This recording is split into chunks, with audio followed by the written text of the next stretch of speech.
monsieur l'ami suisse. Bonjour. Ouais, ça fait longtemps, là, hein. Bah oui, il y a eu quoi? Il y avait pas d'internet, on n'arrête pas le progrès, hein. Bah oui, moi j'ai pas eu, j'étais coupé, là, tout c'était en panne, ils ont mis 3 semaines pour me dépanner, quoi. 3 semaines. Ah, ben, c'est plus l'époque où, il y a 50 ans, quand il y avait une panne de téléphone dans les 2 jours, c'était réparé, à présent il faut 3 semaines quand même. Et ouais, on revient au Moyen-Âge. Ah oui, mais pas dans le bon sens. Bon sang. Non, On est à l'envers sur la piste. il a fallu une semaine avant qu'ils se rendent compte que ça venait de ma box. Voilà, oui. Après, j'ai été chercher la box. Pendant une semaine, elle marchait pas, ils n'arrivaient pas à la configurer. Et ils m'ont envoyé quelqu'un, ça a mis une semaine pour qu'ils m'envoient quelqu'un à la maison pour me réparer ça, quoi. Ouais, je vois le truc. Et moi, j'ai dû appeler une vingtaine de fois. Bah oui, ça fait marche de commerce. J'ai explosé mon forfait téléphonique. Alors, imagine, pas de téléphone, pas de télévision, même si c'est Babylone, la télévision, et pas d'internet, mais c'était l'état de siège, c'est moi, t'imagines un peu? C'est un français, Hein? C'est pas quoi de neuf. Ah ben à part ça, attends, il y a un commentaire là que j'aimerais lire. Il y a quelqu'un qui te demande pourquoi avons-nous été choisis pour être acteurs dans cette pièce à ce moment précis dans le Kali Yuga. On a été mauvais dans nos vies antérieures? Est-ce une punition de Dieu ou la vie tout simplement? Ouais, il faudrait envisager ça peut-être un peu différemment. Par exemple, on va dire, moi je suis vieux là, qu'est-ce que j'ai fait pour arriver à être vieux tout d'un coup? Qu'est-ce que j'ai fait de mal? Et puis pourquoi j'ai été choisi? J'arrive vieux. C'est que tout simplement c'est comme ça, il y a un moment donné, on arrive enfant, bébé, on grandit, puis on vieillit, puis on disparaît. Donc l'humanité dans son ensemble c'est pareil. Ce qui veut dire qu'elle doit vivre tous les aspects relatifs aux principes qui gèrent l'ensemble de cette humanité, de cette manifestation. Donc on vit ce moment-là. Si on veut regarder ça à un autre degré, l'humanité c'est un tout. Comme le corps humain est un tout, l'humanité est un tout indivisible. Voilà, donc il faut envisager ça par un autre bout, autrement on rentre dans un décor où il n'y a rien à trouver. La question se pose mal, là, disons, voilà. Donc c'est la vie tout simplement. Oui, on peut dire ça, mais en même temps il faut étudier les doctrines traditionnelles, comment est-ce qu'elles appliquent, qu'elles présentent les choses, jusqu'à chercher sur un plan purement métaphysique pour obtenir une connaissance véritable de tout ça, de manière à ce que ça s'éclaircisse. Parce qu'autrement on part dans différents décors, on n'en finit plus, quoi. Après on tombe aussi chez les occultistes avec les réincarnations entre le bien, le mal, la punition, enfin bref. C'est pénible et puis il n'y a rien au bout. On peut aussi tomber dans le syndrome de Calimero où on se sent victime parce que pourquoi oui, tout ce baratin là. Voilà, donc c'est pas par ce bout-là qu'il faut y prendre, mais on peut pas en 2 mots présenter une doctrine qui, elle, tient debout et va donner une explication, de manière à ce que le personnage puisse faire une démarche de façon à comprendre véritablement déjà pourquoi il existe, quel est son rôle, qu'est-ce qu'un homme, de manière à savoir ensuite de ça pourquoi il pourrait être là à tel moment plutôt qu'à tel autre. Il faut déjà savoir ce que c'est. Il y a un début à l'histoire.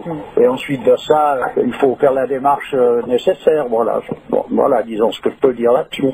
Bon. Si on parlait de rentrée scolaire, tiens, je sais que tu adores l'école, le système scolaire. Oh, c'est merveilleux, ça. Alors, ils ont supprimé combien de postes de professeurs, là, je ne sais pas, j'ai entendu parler de 15 000. 15 000. Alors, ils ont supprimé 15 000 postes alors qu'il y a de plus en plus d'étudiants et d'élèves. Ouais, bien sûr. Alors, c'est quoi ce truc?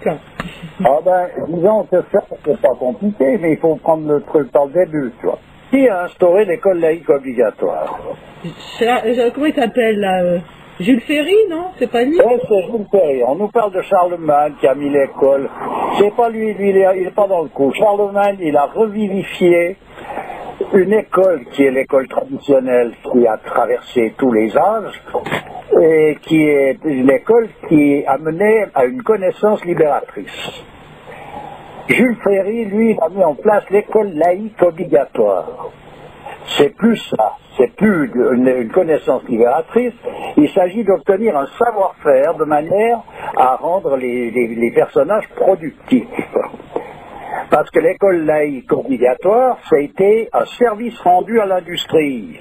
Ça n'a pas été autre chose, c'est pas pour le bien de ceci, le bien de cela, ça c'est toujours la brosse à reluire, c'est comme les commerciaux, ils ont toujours quelque chose à te dire de mieux, et puis pour te vendre un zizi gougou qui lui, tu sais plus qu'en faire après. Donc voilà ce qui s'est passé. Et Jules Ferry, pour oublier, donc c'était un franc-maçon, c'était un homme qui était maire de Paris, il a mis l'école obligatoire vers la fin du 19e, en plein essor industriel, et voilà, et c'est avec des personnages comme ça qu'on fait des prix Nobel ou des gens comme ça, c'est des gens de cette trempe qui avancent prétendument dans le progrès. C'est un progrès qui n'est pas le progrès qualitatif où l'homme a de plus en plus de possibilités pour se retrouver, mais où on fait un progrès quantitatif, où on a de plus en plus de matériel pour s'en couvler, voilà. Voilà ce qui se produit. Alors, à présent, bon, jusque-là, c'est pas bien compliqué à comprendre, hein. Puis la suite, elle est encore plus simple, c'est que actuellement, on enlève des professeurs, il y a même s'il y a plus d'élèves. Pour quelle raison est-ce qu'on va continuer cette école dans ces proportions-là, puisqu'il n'y a plus d'industrie? Ah, voilà. Ben, c'est pas compliqué, l'industrie, elle est loin, elle est en Chine, elle est en Asie, elle est partout, mais elle n'est plus là. Donc on n'a plus besoin de... Pourquoi faire? Alors pourquoi continuer à maintenir l'école obligatoire pour continuer à formater quand même... Il faut quand même formater le troupeau. Il faut formater le troupeau, donc... mais simplement, ça devient de plus en plus rudimentaire. Les ingénieurs, on se fout en foutre, on en a pondu je ne sais pas combien à la chaîne. En plus de ça, on a formé des hiérarchies là-dedans. Un bonhomme qui sont ingénieurs, il est plus haut dans la hiérarchie que celui qui est sorti avec un métier simple de ministère ou autre. Pourquoi? Parce que c'est des conventions comme ça. Et le seul critère qualitatif pour un homme actuellement, c'est quantitatif, c'est combien il vaut. C'est pas qui est-il et quelle est la valeur du personnage, c'est combien il vaut en tant que matériel, en tant qu'argent. Voilà, en tant que potentiel productif. Potentiel productif, ou alors combien est-ce qu'il encaisse. Le critère, il est là, c'est terminé. Donc on a amené ce critère, on a amené tout ça, on a amené l'homme au point le plus bas qu'il puisse aller. C'est ça le progrès. On ne peut pas descendre en dessous de ça. Comme je l'ai déjà dit à plusieurs reprises, même la vermine, si on pouvait leur proposer cette situation et qu'ils aient la possibilité de choisir, ils n'en voudraient pas. Et ça, moi, ce que j'en dis là, c'est ce qui est exprimé dans le monde traditionnel. C'est que c'est comme ça. Parce qu'on est complètement à côté de la plaque, c'est-à-dire qu'on a fabriqué des robots. Comme dit Virgil Georgiou, le citoyen, c'est le croisement de l'homme et de la machine. Ouais.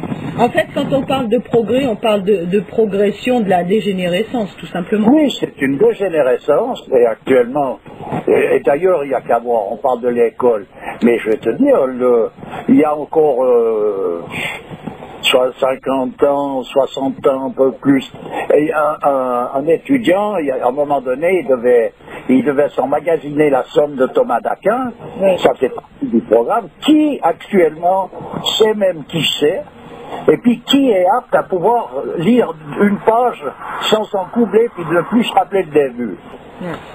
Écoute, notre capacité de concentration a fortement diminué, je dirais. Voilà, puis malgré ça, moi j'entends des personnages. Moi je tombe à la renverse, qui me disent, oh, l'homme devient de plus en plus intelligent. Qu'est-ce que tu veux répondre à ça? Moi, je peux pas répondre, commencer à discuter, tu vois. Moi, je pense qu'on parle, quand on dit ça, on parle d'intelligence corrompue, tu sais, la ruse. Effectivement, il devient de plus en plus rusé. Mais bon, qui devient de plus en plus rusé? Parce que en bas la masse, la populace dont on fait partie, devient de plus en plus anesthésiée, tu vois, finalement, avec une conscience très affaiblie. Alors c'est ceux qui manipulent qui deviennent de plus en plus rusés. Oui, mais bon, c'est pas... Devenir de plus en plus rusé, c'est aussi être donc de plus en plus anesthésié, dans le sens que c'est pas là que se situe l'essor réel des facultés humaines, et c'est pas à ça que sert l'intelligence. Donc on est simplement dans une décrépitude, et comme je l'ai déjà répété, je pense à plusieurs reprises, par rapport aux doctrines traditionnelles, l'humanité est actuellement en état de décomposition, voilà. Oui, en fait, tu parles d'une intelligence illusoire, finalement. Oui, c'est de la... Tu sais, on peut s'illusionner de tout, on peut, dans un rêve, on voit multitude de choses, on met tout un tralala, mais tout d'un coup, quand on se réveille, il n'y a plus rien, quoi. Ouais, voilà, d'accord. Voilà, c'est ça. Enfin voilà pour l'école, disons, on pourrait en dire beaucoup, mais voilà ce qu'il faut se retenir de Charlemagne. Pour l'écarter du truc, parce qu'il est pas dans le coup, lui c'est un bonhomme d'envergure qui a mis l'école en place, qui a revivifié l'école traditionnelle il y avait plus de 1000 ans avant qu'on passe l'école laïque obligatoire, et son but il était vraiment quelque chose qui était louable, dans le sens que c'est un but de libérateur. C'est que l'homme il a, à travers ses études, une possibilité de saisir sa raison d'être. Tandis que là, il apprend à s'ignorer. C'est-à-dire, plus il va à l'école, plus il s'ignore. C'est-à-dire, il ignore quelle est sa raison d'être. Donc, il ignore. C'est ça la véritable ignorance. C'est de perdre de vue ce que l'on est. Finalement, Charlemagne, il prônait la connaissance sacrée, et Jules Ferry, il a spéculé sur cela pour en faire, si tu veux, un outil de manipulation. Bien sûr, comme se dit, l'école laïque obligatoire, elle s'est retrouvée être partenaire, donc complice de l'industrie. Donc ça n'a plus rien à voir avec quelque chose d'une raison d'être de l'homme, ni d'où il vient, ni du but. La raison d'être de son existence n'est pas inclus là-dedans. Les hommes ne sont pas venus au monde pour fabriquer des casseroles, puis des chars à échelle, puis je sais pas quoi, toute leur vie, et puis mourir là sur le bout du rail. Ça ressemble à rien. Tout à fait. Ça ressemble à rien. Après, c'est des ordinateurs, mais je veux dire, mais à quoi ça rime ce cirque? La Terre respire de moins en moins, on est enseveli sous une montagne de déchets. Comment est-ce qu'on peut continuer de s'illusionner avec ça? Ça me paraît impensable qu'on puisse continuer de croire à je sais pas quoi. Et en ce moment, on entend les politiciens qui discutent, qui se tirent la bourre, il y a des escorts, il y a celui-là. Mais j'entends, mais des gamins qui font ça, on leur tire les oreilles, tu les entends, tu entends le niveau de ces personnages-là, ils savent manipuler le fric, ils sont malins, ils sont dans un bout de gras où ça marche, mais que ça soit femme ou homme, c'est minable. J'entends, c'est minable, c'est rien d'autre.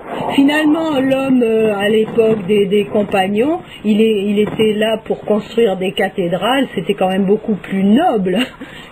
Simplement, il restait en accord parce qu'il avait une connaissance, qu'il le mettait en accord avec donc les lois traditionnelles, c'est-à-dire les lois, les principes fondamentaux qui régissent l'ensemble de tout l'univers. Donc lui, il continuait le même processus, c'est-à-dire que la construction d'une cathédrale, elle est imiter la nature dans son processus d'opération, et non pas imiter dans la forme, mais dans son processus d'opération. Donc elle émerge de la terre comme si c'était quelque chose de naturel. Et surtout, il vouait sa vie à la gloire du Tout-Puissant. Bon, inévitablement, ça, de toute façon, ça va de soi. La présence de Tout-Puissant, c'est plus le même. Il y a un usurpateur qui s'est installé, puis qui a dit que c'était lui le Tout-Puissant, puis tout le monde le vénère. Mais on sait qui c'est le fric avec la doctrine économique, donc c'est la perdition, puis voilà, c'est tout. Je veux dire, c'est simple, hein. Il n'y a pas besoin d'inventer l'eau chaude pour comprendre, mais il faut se pencher simplement un tout petit peu là-dessus, puis regarder même simplement au niveau historique, qui a fait quoi, pourquoi, et non pas simplement ce qu'on a voulu nous raconter pour nous faire avaler le morceau, parce qu'on faire avaler un remède, il faut toujours raconter à un gamin, il faut toujours lui raconter une petite histoire, autrement un remède amer, il n'en veut pas, donc il faut mettre un peu de sucre avec, il faut lui promettre un morceau de chocolat, il faut faire tout un cirque pour qu'il avale son machin. Puis une fois qu'il l'a avalé, on verra bien, hein. Et là, l'humanité, elle l'a bien avalé, puis elle en crève. On ne fait pas d'omelette sans casser les œufs. Ah non, je veux dire, attends, c'est une plaisanterie. C'est même pas ça, c'est qu'on a cassé les œufs, il n'y a même pas d'omelette au bout.